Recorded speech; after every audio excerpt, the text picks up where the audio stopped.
AxleHire. Some of the things I like about the app, some of the things I don't like the app, and also comparing it to Veho. Should the mic is set? Cool. So I just finished my route. I had to go all the way back to the facility, which is near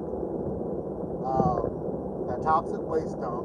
I should have did a lap around the toxic waste dump, because rumors are that Jeff Bezos is buying the Commanders.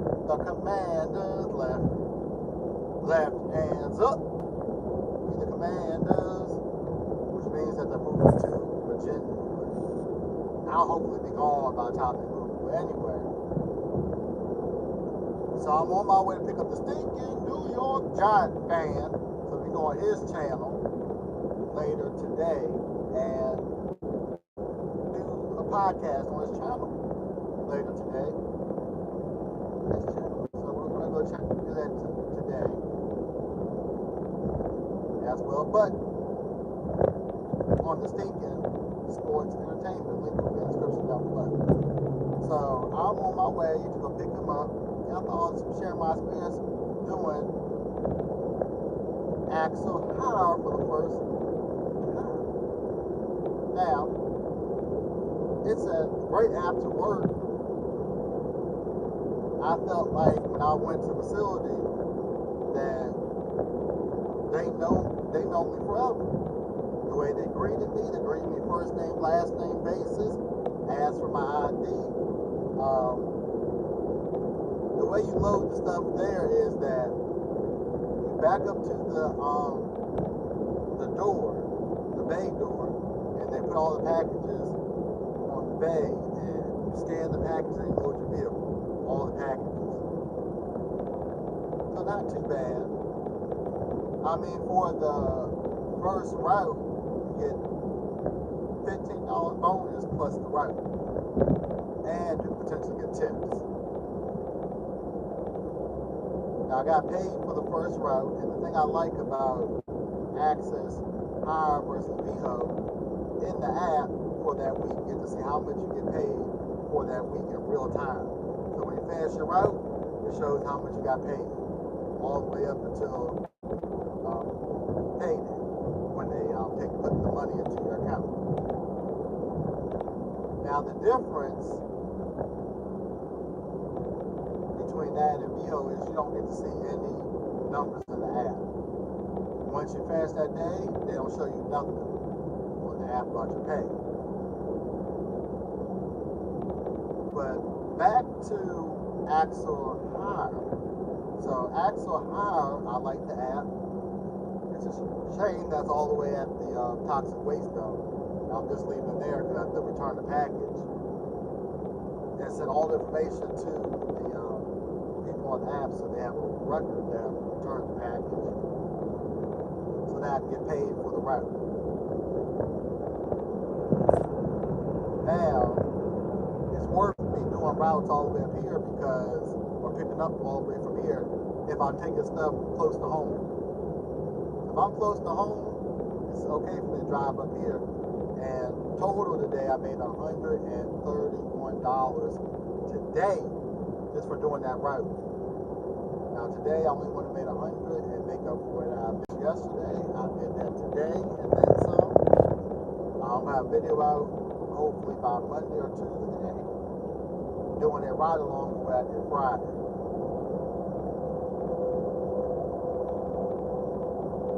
Now, when I went up there, the guy was so nice. He explained how to do everything. He explained how to take the pictures, how to load the vehicle. And the main difference that I do like that AxleHire does is AxleHire has the stop numbers on the packages. There's a separate label that has stop numbers on the package. I actually like that. Veho, you have to write the numbers on the package. So every time you scan it with Veho, you have to write a number. Scan it, write the number. AxleHire, you just scan, scan. As long as your phone vibrates, you're good to go. And it makes time of loading quicker. Now, I have experience loading because I've done stuff with Veho, and I actually worked for FedEx for 7 years, loaded and trained in that 7 years for 2 of the years to be a driver and actually had my route. So I have experience doing that. But the process of scanning packages is so much easier. Another thing I like too is that when you go to the delivery, scan the package, you take a picture, and they can write a brief description of where you left the package. That way the customer knows, hey, my driver left the package here. That way they're not searching for the package. And I always end my description of where I left the package with having it there. Always. Now, I'm not 100% sure how the tips work with AxleHire because it's the first company that I worked for that was package delivery. Like this, where you have a route that you can get tips on top of your route. So I don't know if they have a certain amount of time to tip, or if they, well, once they tip, you get the money credited to your account. I'm not sure how all that works, but when I do some more research on that, I'll bring that to you. But overall, the experience I had with them was good. The only bad thing was because one of the customers decided to cancel their package while I was out doing delivery. I had to drive all the way back to the facility, and I didn't want to do it after I dropped the sinking giant man off to deliver. To return the package. Now, the good thing about AxleHire is that you have a 12-hour delivery window to deliver packages, which means that, say for instance, like 2 of my stops were 11-12 minutes apart from each other. If I wound up getting an Uber on the way, I could pick up Uber on the way and still be good. Or if there's an Instacart, pick it up on the way if I have space in my vehicle to take you. So there's different options of ways to make more money now that you have a delivery window that's 12 hours. But you have to have the package back if you have any packages that were not deliverable back to the facility by 10 o'clock the same day in the evening. The other thing I like too about AxleHire is you can pick the time that you want to pick up your route. You have between 7 in the morning to 1 in the afternoon to schedule your pickup. Unlike Veho, when you pick your route, that's the time that you have to pick up your route. So if it says 8:45, you have to pick up your route at 8:45. Now, if you got 2 routes, the second route you can come back in the afternoon and just pick that up at your earliest convenience. You don't have to pick it up at the time that it says on the app. Also, if you can fit 2 routes on your vehicle, the second route, you can have it where they do early check-in. But there's no more early check-ins for Veho. I like the fact that last night when I picked up my route, that I was able to choose the time I wanted to, 9 to 9:30, just had 30-minute increments. But I woke up this morning early. It's like I'm gonna pick this joker up earlier and finish earlier. Turns out I didn't finish earlier because I had to go back to facility. But I made a note to the people at support through the email, took pictures of everything, showed the ETA, what other information, the labels on the package,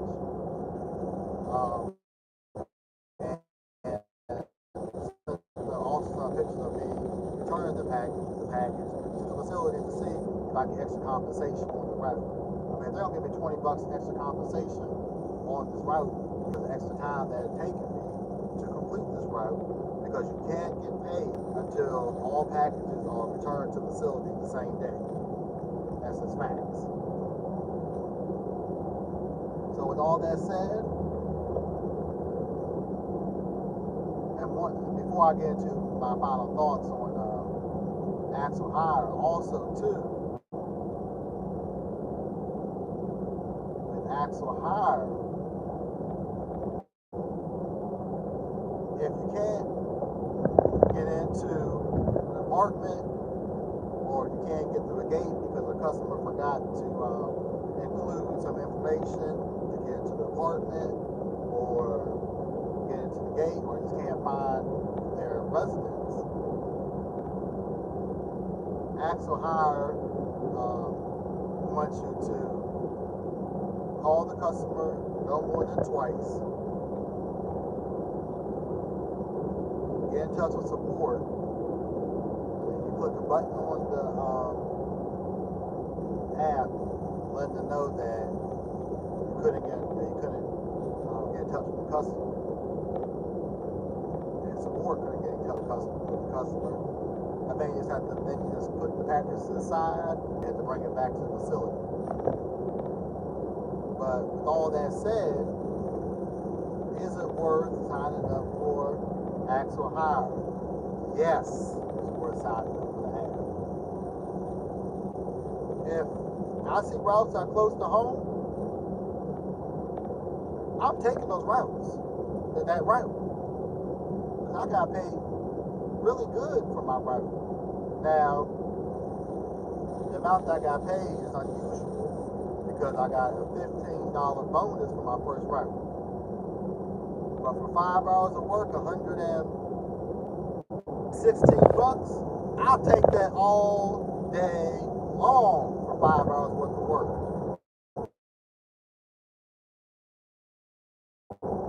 Because the time that it takes the facility to my first stop, I'm getting paid for that time. Now, I drove over 100 miles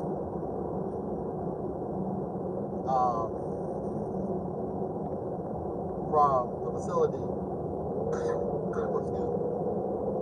from the facility to my last stop. I noted all the extra miles and the time it took to get from my last stop back. So I get some extra compensation. I'll take $20. I'll be happy with that. Excuse me. But it's worth doing. Now I'm on another app. I'm done. I'm picking up the stinking giant fan. I'm going home. I'm done for the day. I should have taken a lap around the FedEx field, because if Jeff Veho actually is going to buy the Commanders, which is a smart idea, and they're coming to Virginia, hopefully by the airport. That might be the last time I see that facility, Virginia, after I move out of state. Let me get a swig of water. I'm actually on the way picking up the giant fan so that we can do our podcast tonight. Now, I don't know if I'm going to live stream tonight, because New Japan has another free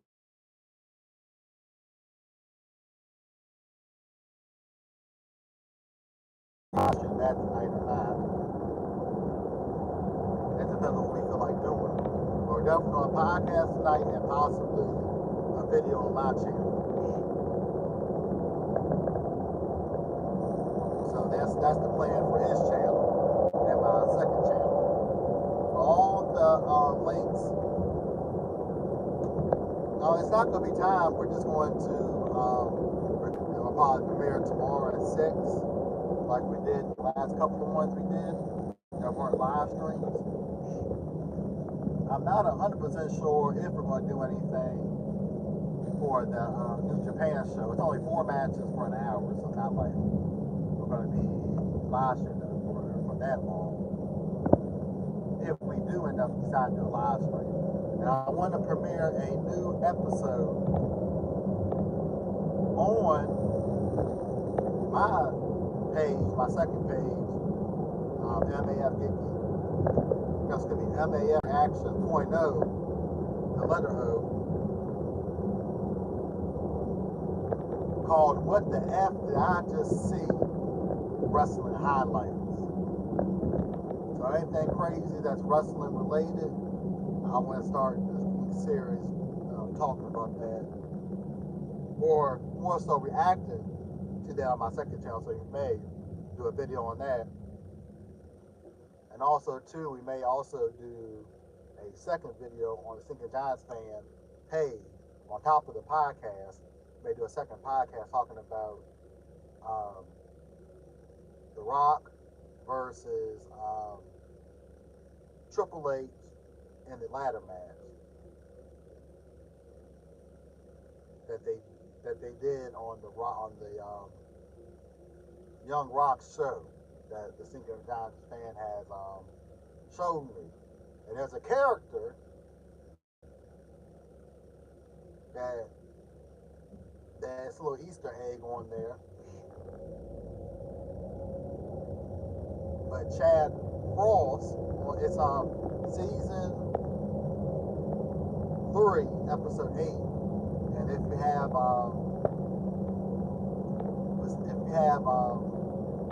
Peacock, you can go on there and watch it on there. The Young Rock, but episode 3.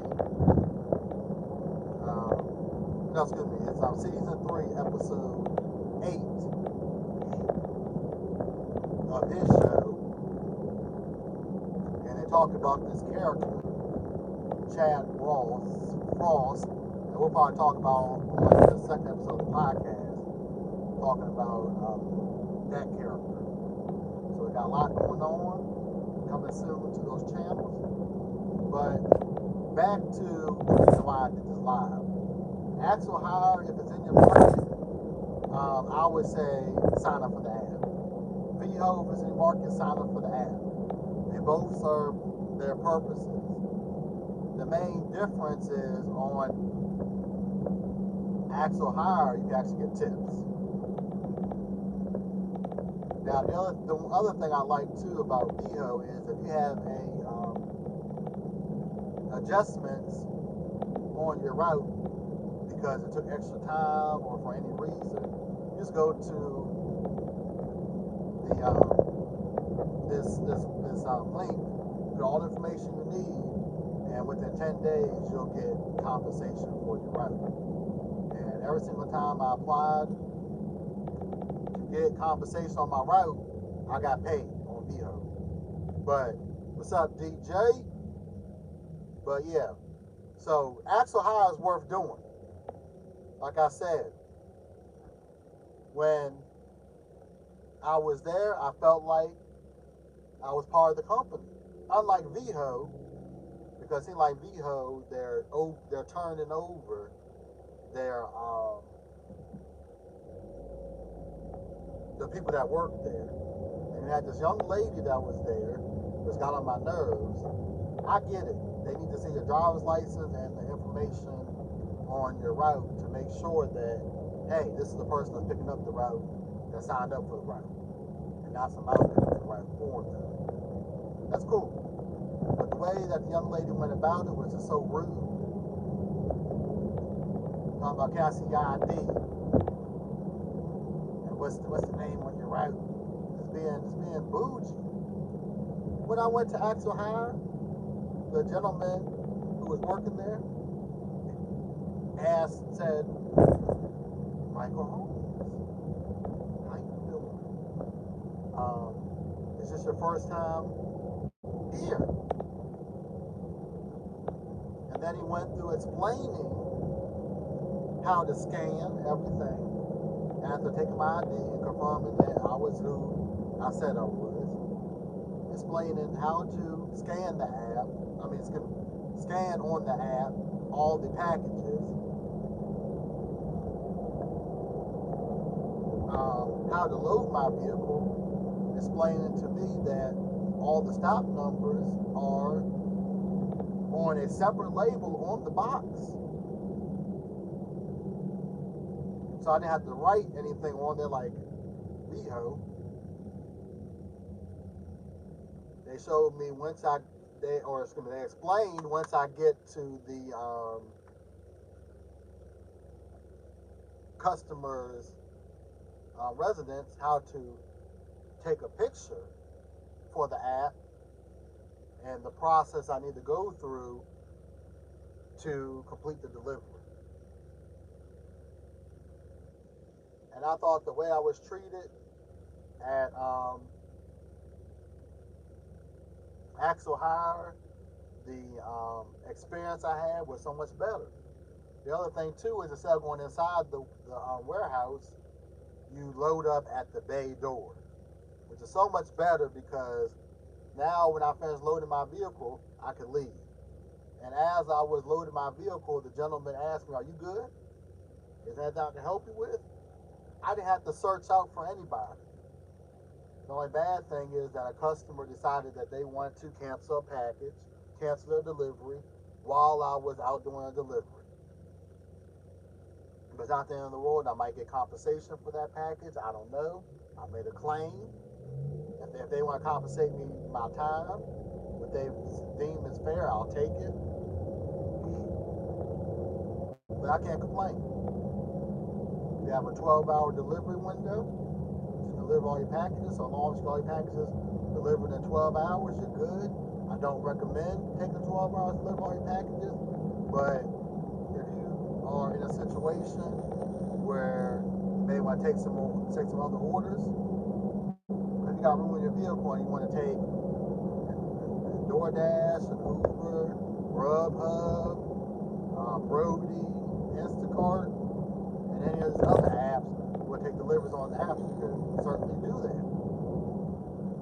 And still be able to deliver all your packages within the delivery window. Now, I don't suggest you taking something that's way out past your route, but if you have like 10, 12 minutes before you get to your next stop, why not turn on one of those apps, see if you can get something that's going that direction, and make a few more bucks going on that direction, and getting your money. Because that's not a bad idea to optimize what you do within the confines of the rules. There's nothing on these apps that say that you cannot pick up orders on other apps. There's nothing that says you can. As long as you deliver what you picked up in the required time, like you deliver everything on time, then they don't care. They just don't care. And most restaurants don't care if you're picking up at least two different orders on the app, as long as, on two different apps, as long as you get it there on time. So it's all about optimizing what you do. So I'm over here thinking that, oh, next time I pick up a route, maybe I think about, hey, having that Uber on or that DoorDash on in the area that I'm delivering in, or have that Grubhub on. Maybe because I have the Roadie set up that they just send me notifications when stuff's available in the area that I'm in.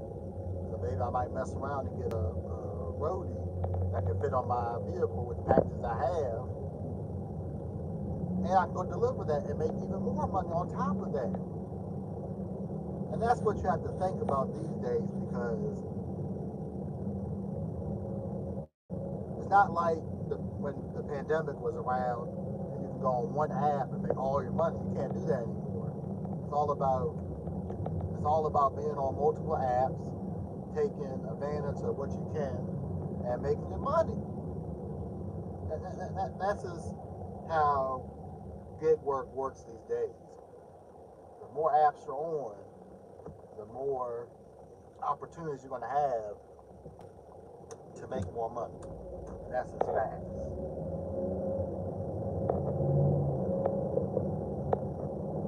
It's just facts. Now today I wasn't able to get anything that I thought was reasonable to take, because I really want to get this route done. On next go around, when I have some more time, I will be taking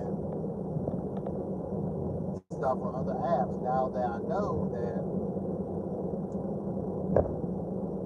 I have a 12-hour window to deliver.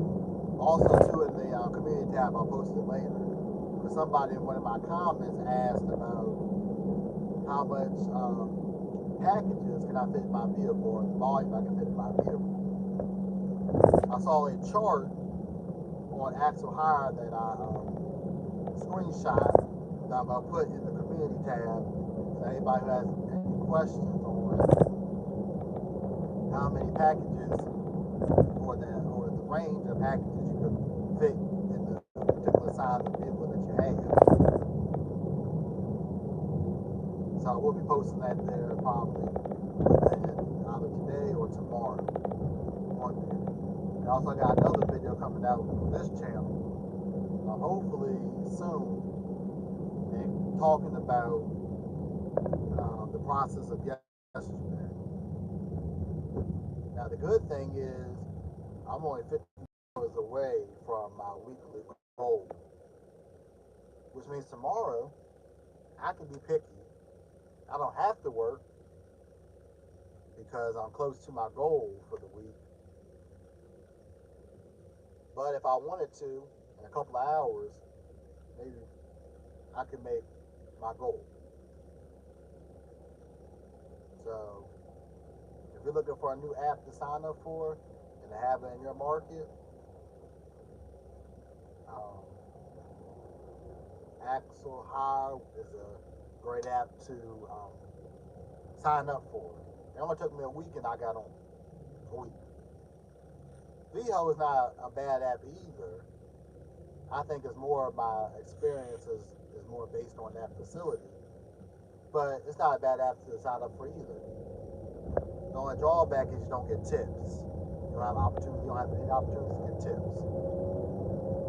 But it serves its purpose too, because the facility is closest to home. That's the purpose that it serves. But it's not bad to be on both apps,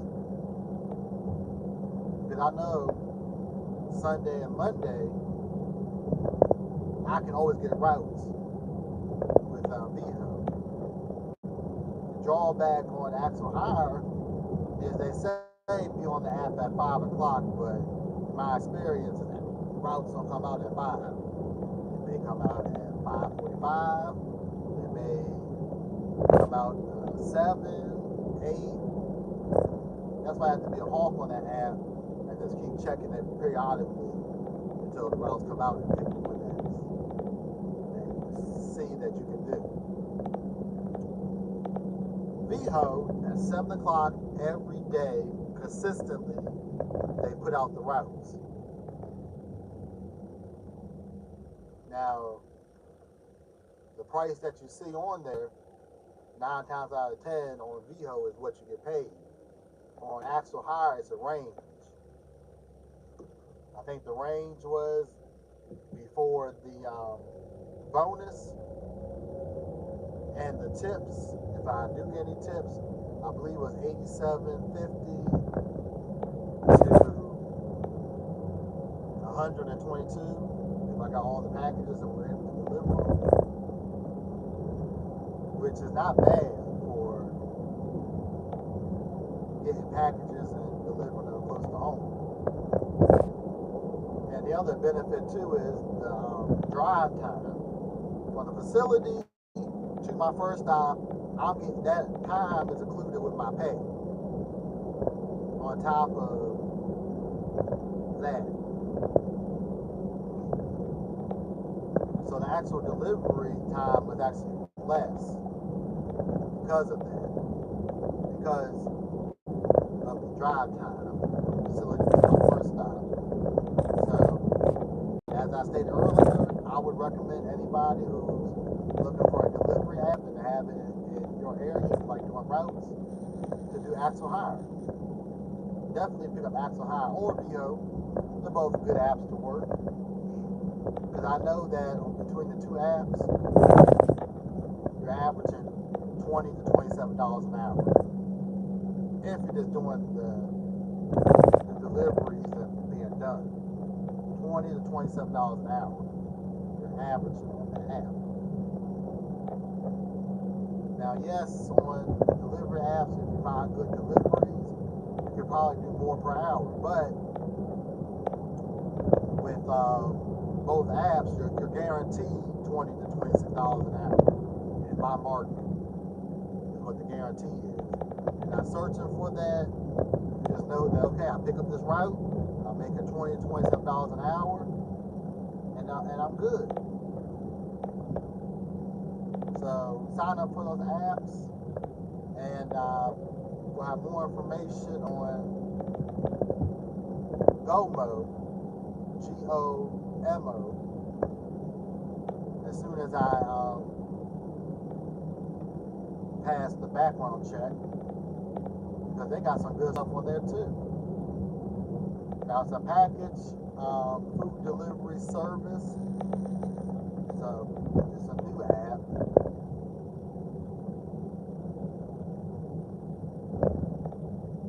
And I have more information on that when I actually start doing that app. So I'm gonna be up out of here. Like I said, I'm gonna pick up the Stinking Giants fan, and we might do a live stream tonight, reacting to the New Japan show that came out. It was a free show. It was an hour long. We might react to that. If not, come tomorrow, we'll have the podcast out. And we might have another episode out later in the week. And we're probably going to be doing something on my channel, starting a new series, What the F Did I Just See in Wrestling? Highlights. From MAF GigEcon. And I'll see y'all on next video or live stream, because I'm gone. And make sure y'all go into the description down below and check out all the channels and subscribe them up. Subscribe to all the channels, because we got some great YouTube channels, startup channels. The Stinking Sports Entertainment, Damn Gina, Hip Hop, Nicki Minaj News. We got the Reaction channel, and you got this channel. The 4 channels part of the MAF network. Check them out and give them a subscribe. Links are in the description down below. So I'm gonna get up out of here, and I'll check up with y'all later. MAF GigEcon gone. Peace.